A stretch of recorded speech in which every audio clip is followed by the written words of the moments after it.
Went for a short walk today just outside of Beaver Dam, and this ended up being one of those ephemeral trails that's created by flash floods or rains. Most of the stuff around here was catclaw acacia, creosote, cattle saltbush, and black-banded rabbitbush. These are all pretty common, nothing to write home about, but I did find that on a bunch of these catclaw acacias were a lot of Mesquite Mistletoe, which is a hemiparasitic plant. Now they get called Mesquite Mistletoe because they're most commonly found on mesquite trees, but obviously you can find them on just about any legume is their favorite. What they do is they tap into the tree and they steal the water and nutrients, but they still perform their own photosynthesis. Now it is a mistletoe, so the plant is toxic, and some cursory research shows that the berries apparently are edible with some asterisks. I can't vouch to that, so I'm not going to say if they are or are not edible. Do your own research, have your own discretion. Keep in mind they are a poisonous plant though. Like the leaves, the stems, don't mess with those. They're dispersed primarily by birds who eat the berries and then leave the seeds on the trees,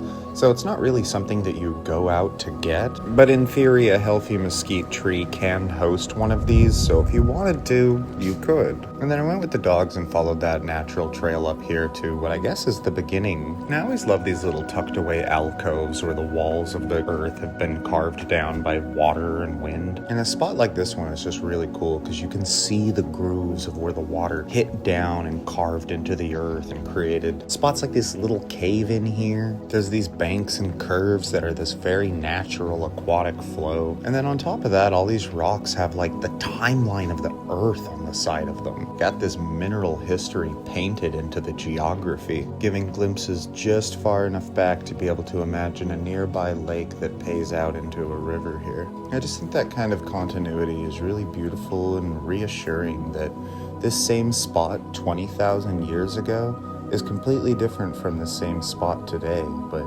you'd still find almost all the same things. The specifics might have changed, but the core is still the same.